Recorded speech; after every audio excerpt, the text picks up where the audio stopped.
कर्पूरी होना आसान नहीं है। भारतीय राजनीति में कई ऐसे नेता हुए जिनका सत्ता में समय भले ही कम रहा हो, लेकिन लोगों के दिलों में ऐसी जगह बनाई कि वो कभी उतरे ही नहीं। और ऐसे ही एक नेता भारतीय राजनीति में हुए, और खास करके बिहार की राजनीति में जो जननायक के रूप में कहे गए, जिन्हें जननायक कर्पूरी ठाकुर के रूप में जाना गया। जननायक कर्पूरी ठाकुर की अगर बात करें तो 2 बार बिहार के मुख्यमंत्री रहे, पर एक भी बार कार्यकाल पूरा न हो सका।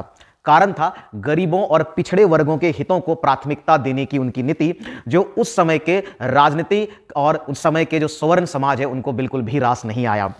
2 बार मुख्यमंत्री रहने के बावजूद गरीब नाई परिवार में जन्मे कर्पूरी ठाकुर का ना तो मन बदला और ना ही जीवन।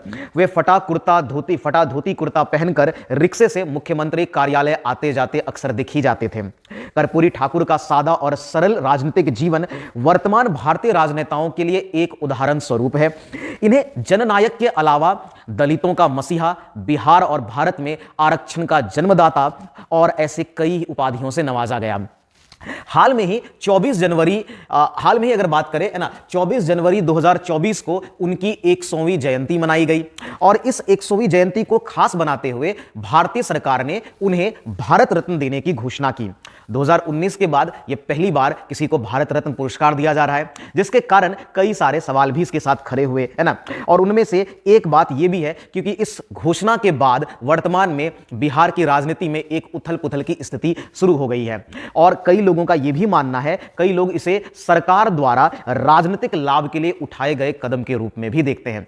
अब इसमें कितनी सच्चाई है यह तो आने वाले समय में पता चलेगा। खैर, और इसके कई और भी पहलू हो सकते हैं, उसकी बात हम अलग से करेंगे।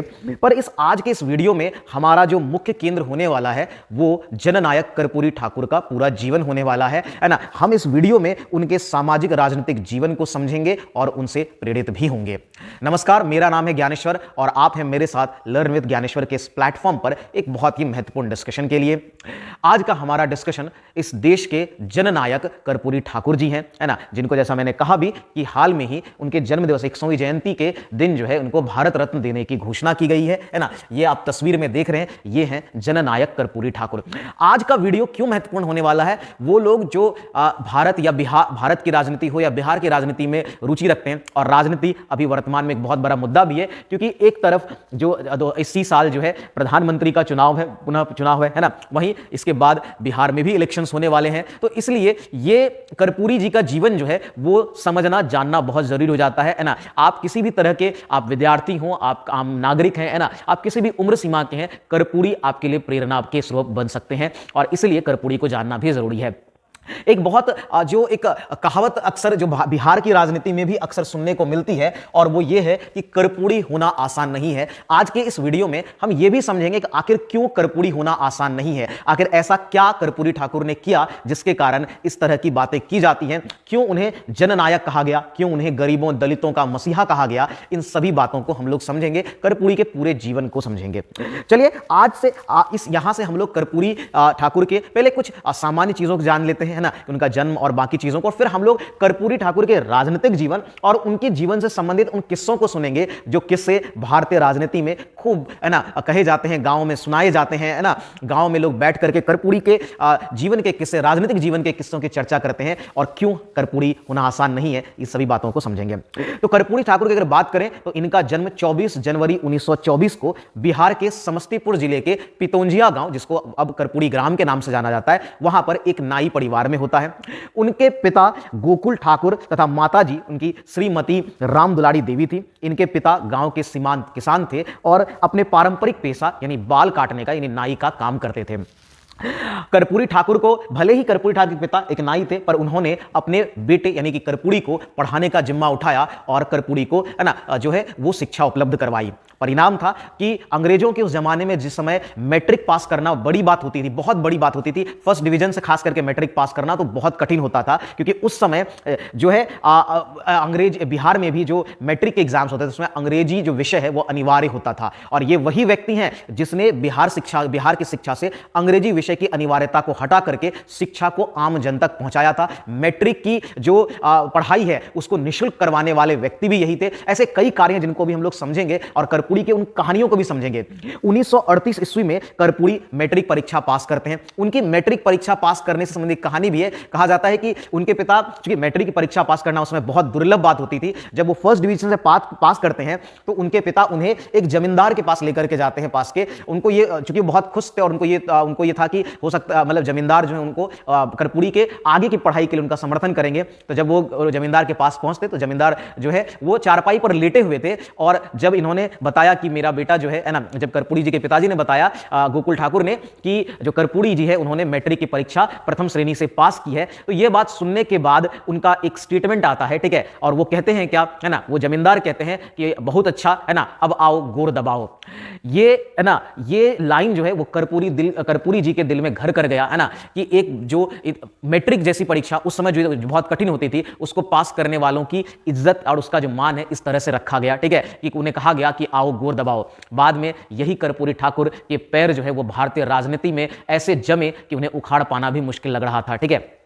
चलिए अब आगे बढ़ते हैं और कर्पूरी के बाकी जीवन को समझते हैं। तो 1938 में मैट्रिक परीक्षा के पास करने के बाद जो है कर्पूरी जी, है ना, आगे की परीक्षा के लिए पटना पहुंचते हैं, और फिर पटना से ही उन्हें उनकी जो राजनीतिक जीवन उनका शुरू होता है। शुरू में वो आचार्य नरेंद्र देव से बहुत प्रभावित थे, है ना, उनके जो है वो उनके कदमों पर चलते थे, ठीक है। उसके बाद अगर बात करें तो इसके बाद उन्होंने समाजवाद का रास्ता चुना और 1942 में महात्मा गांधी के भारत छोड़ो आंदोलन में कूद पड़े।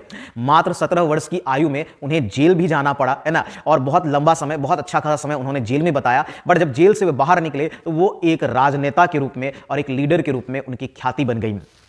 जेल से बाहर आने के बाद कर्पूरी ठाकुर धीरे धीरे समाजवादी आंदोलन का चेहरा बन गए, जिसका मकसद अंग्रेजों से आजादी के साथ साथ समाज के भीतर पनपे जातीय व सामाजिक भेदभाव को दूर करना भी था, है ना, ताकि दलित, पिछड़े और वंचित ये सभी जो हैं वो एक समान की जिंदगी, इन सभी को एक समान की जिंदगी का हक मिल सके। इसकी लड़ाई कर्पूरी ने शुरू कर दी थी। कर्पूरी का राजनीतिक जीवन तो कहते हैं कि 14 वर्ष की उम्र से ही शुरू हुआ, जब उन्होंने एक संघ भी बनाया था अपने गांव में, और इसके बाद से ही कर्पूरी का जीवन जो है वो आदर्शवाद की तरफ, समाजवाद की तरफ बढ़ता गया।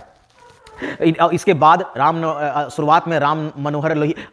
शुरुआत में आचार्य नरेंद्र देव से प्रभावित होने के बाद इनके गुरु बने इसके बाद गुरु बने राम मनोहर लोहिया, और फिर बाद में जेपी यानी जयप्रकाश नारायण, जिनका बिहार के राजनीति में एक बहुत बड़ा नाम है। इन दोनों, राम मनोहर लोहिया की बात करें या जेपी, इनके बारे में हम अलग से वीडियो में बात करेंगे, ठीक है।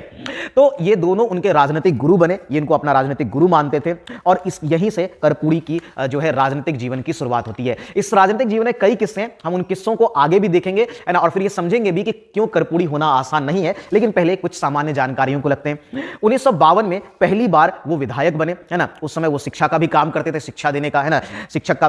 कर्पूरी ठाकुर 1952 में ताजपुर विधानसभा क्षेत्र से सोशलिस्ट पार्टी के उम्मीदवार के तौर पर जीतकर विधायक बने।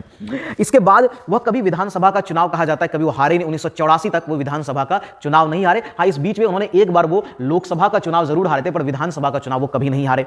1967 का जो बिहार विधानसभा था, आपको पता होगा, ये वो समय था जब कांग्रेस का पूरे भारत में बोलबाला था। लेकिन 1967 के बिहार विधानसभा चुनाव में कर्पूरी ठाकुर के नेतृत्व में संयुक्त सोशलिस्ट पार्टी एक बड़ी ताकत के रूप में उभरी, और पहली बार जिसका यह नतीजा था कि बिहार में पहली बार गैर कांग्रेसी सरकार बनी। मुख्यमंत्री बने महामाया प्रसाद सिंह। मुख्यमंत्री बनने के बाद कर्पूरी ठाकुर को उन्होंने उप मुख्यमंत्री बनाया, और यही वो समय था जहां से कर्पूरी ठाकुर ने बिहार की राजनीति में बदलाव लाना शुरू किया, बिहार की राजनीति को बदलना शुरू किया। यहीं से शुरू होता है, जब वो शिक्षा मंत्री बने, यहीं से शुरू होता है कर्पूरी ठाकुर का बदलाव, कर्पूरी ठाकुर का परिवर्तन, जो बिहार की राजनीति ही नहीं बल्कि भारत की राजनीति का में एक उदाहरण बन करके आते हैं।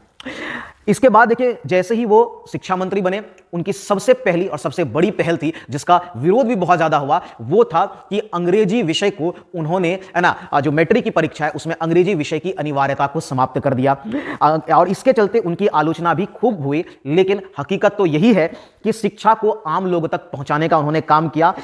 इसके कारण उनका मजाक भी उड़ाया जाता था। इस समय जो लोग मैट्रिक पास करते थे उनको यह भी कहा जाता था, क्या बाबू कर्पूरी डिवीजन से पास किए हो? तो कर्पूरी ठाकुर का इस तरह से भी मजाक उड़ाया जाता था।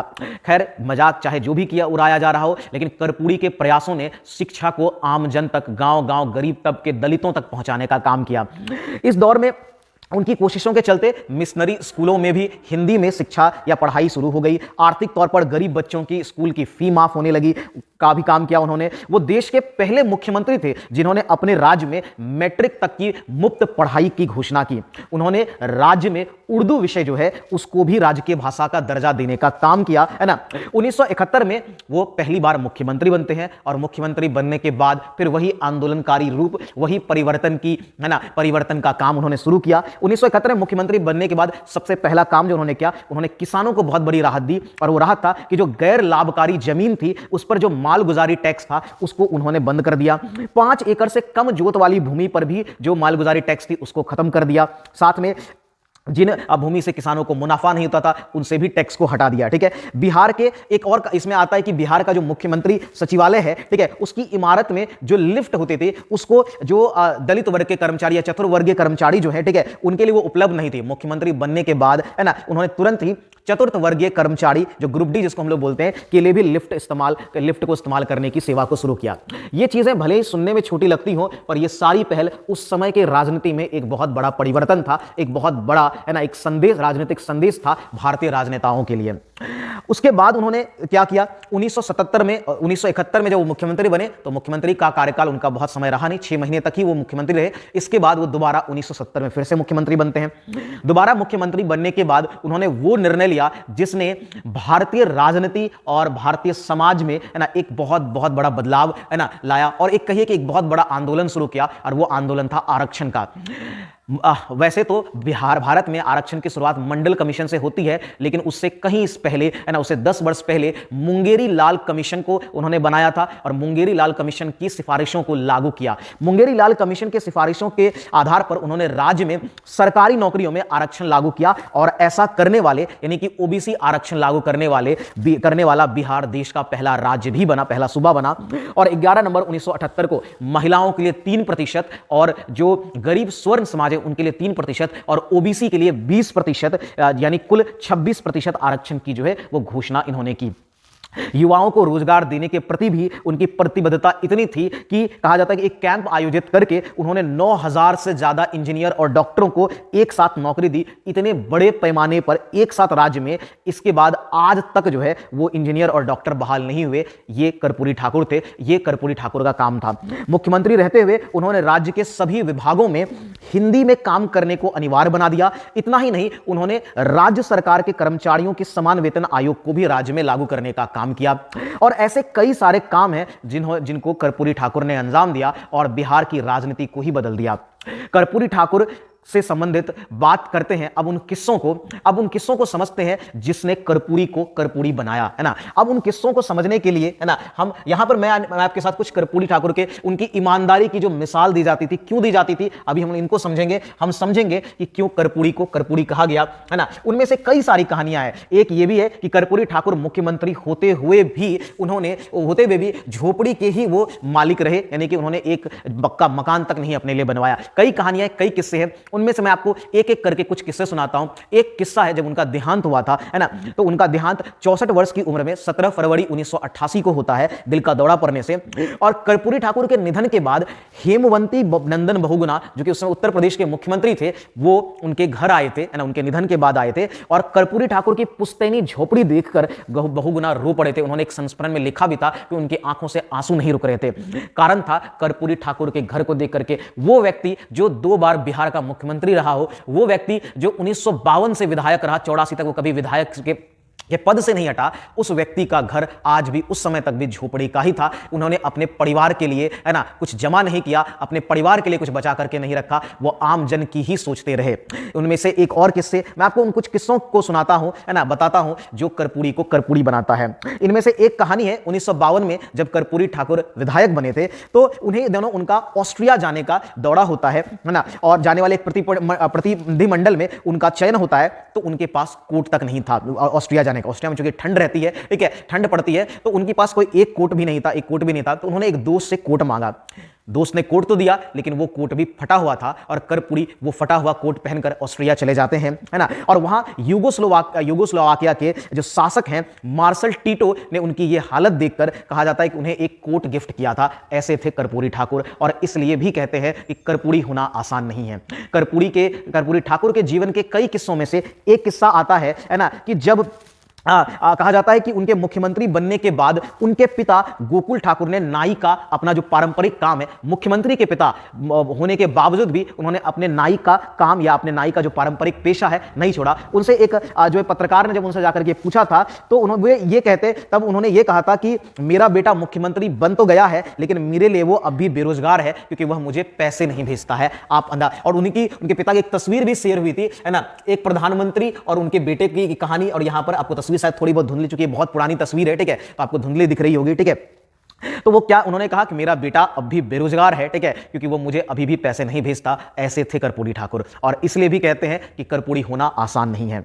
कर्पूरी ठाकुर के फकीरी के कई किस्से हैं जो आज भी राजनीति में एक मिसाल के रूप में है। उनमें से ही एक किस्सा है कि कहा जाता है कि जब उनके पास उनके कोई रिश्तेदार नौकरी मांगने के लिए या नौकरी की सिफारिश करने के लिए आते थे, तो कहा जाता है कि वे उन्हें उस्तूरा, है ना, उस्तूरा जो कि नाइयों का जो पेशा, जो नाई इस्तेमाल करते हैं ना, लोगों का बाल काटने के लिए या हटाने के लिए, ठीक है, तो वो उस तरह खरीदने के लिए कुछ रुपये थमा देते थे और उन्हें यह कहते थे कि अपने घर जाकर अपना परंपरागत जो पारंपरिक पेशा है उसको शुरू करें। ऐसे थे कर्पूरी ठाकुर।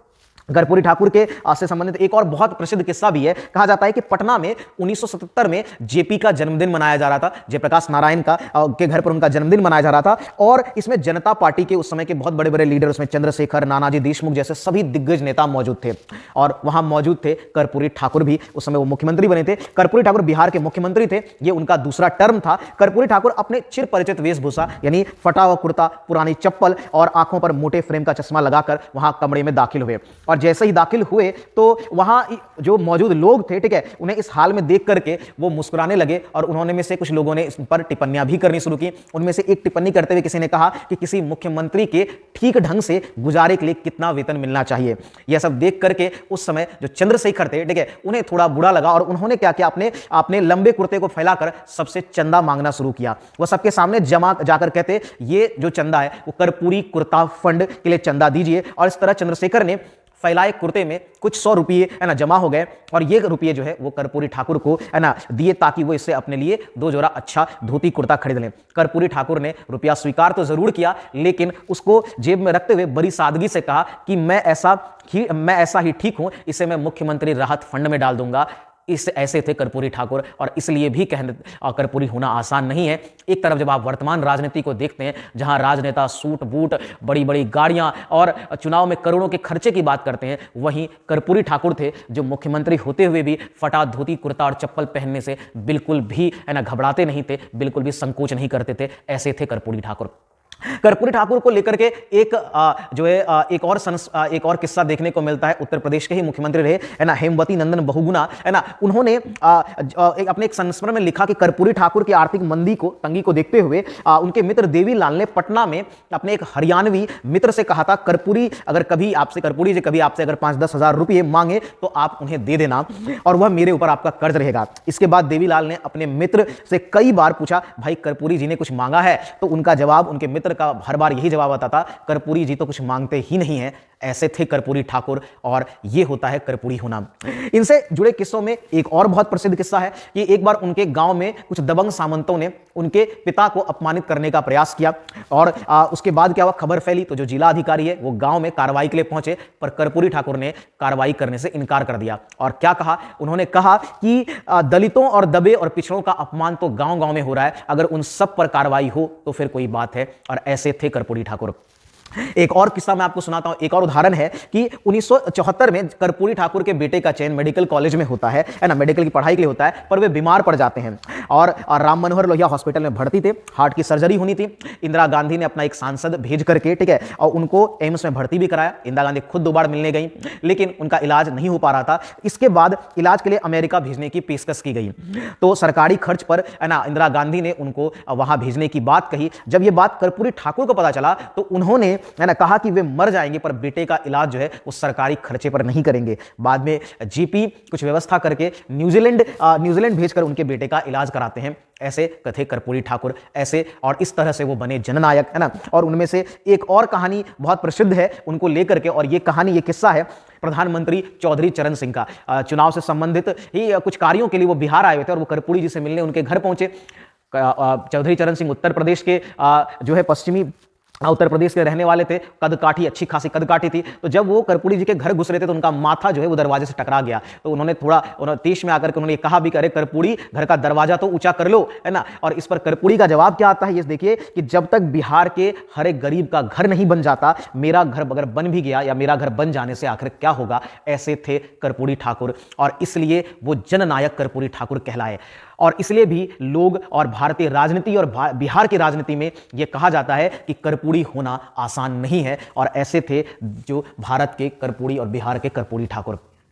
तो इस वीडियो में हमने जो है कर्पूरी ठाकुर के जीवन को एक संक्षिप्त में समझा। हमने कर्पूरी ठाकुर के कुछ बेहतरीन और बहुत ही प्रेरणादायक किस्सों को सुना। कर्पूरी होना आसान नहीं है ये भी समझा, कैसे वे जननायक हुए इनको हमने समझा। और कर्पूरी के ये किस्से भारतीय राजनेताओं के लिए एक बहुत बहुत बड़ा उदाहरण है, जो आज, है ना, पैसा और पैसों की राजनीति करते हैं, है ना, उनके लिए। और अभी तो वर्तमान में आप देख भी रहे हैं सत्ता बचाने को लेकर के बिहार की राजनीति किस तरह से बदलती जा रही है, कैसे रोज दल बदले जा रहे हैं, ये स्थिति। और वहीं एक कर्पूरी थे जिन्होंने कभी अपने आदर्शों से समझौता नहीं किया। कर्पूरी जिन्होंने हमेशा, वो सिर्फ कहने के लिए दलित और गरीबों के नेता नहीं थे, बल्कि उन्होंने हमेशा से ही गरीबों के लिए काम किया, उनके कल्याण के लिए काम किया। खुद फटा धोती कुर्ता और चप्पल में रह गए, ना अपने लिए घर बनाया, ना अपने खानदान के लिए कुछ बचा करके रखा, अपने बेटों के लिए, किसी के लिए कुछ नहीं किया। और ऐसा राजनेता होना आज के समय में असंभव ही नजर आता है। खैर, कर्पूरी ऐसे कई उदाहरण हैं, कर्पूरी ऐसी कई उदाहरण के रूप में सामने आते हैं इन लोगों के लिए, जो भारतीय और बिहार की राजनीति को बदलता है। उम्मीद करते हैं कि भारतीय राजनीति में कर्पूरी जैसा तो नहीं, लेकिन कर्पूरी से प्रेरित होकर के कुछ राजनेता जरूर बाहर निकल के आए और भारतीय राजनीति में बदलाव को करें, है ना। और बाकी आप लोग इसके बारे में क्या सोचते हैं? अगर आप लोगों को कर्पूरी ठाकुर से संबंधित कोई किस्सा, कोई कहानी या कोई भी बात अगर पता हो, कोई खास चीजें जिसकी चर्चा मैंने ना की हो, जो मुझसे छूट गया हो, तो आप जरूर उसको मेंशन करें कमेंट में। आपके कमेंट का मैं हमेशा ही स्वागत करता हूं, है ना। तो आप लोग जरूर कमेंट करिए। अगर आपको वीडियो अच्छा लगा हो तो वीडियो को जरूर शेयर करिए। अगर इनसे संबंधित और भी कोई जानकारी मुझे मिलती है तो मैं जरूर आपके साथ शेयर करूंगा। खैर, भारत रत्न कर्पूरी ठाकुर को सत सत नमन है, ऐसे राजनेताओं को सत सत नमन है। आज की वीडियो में इतना ही रखेंगे। जय हिंद, धन्यवाद।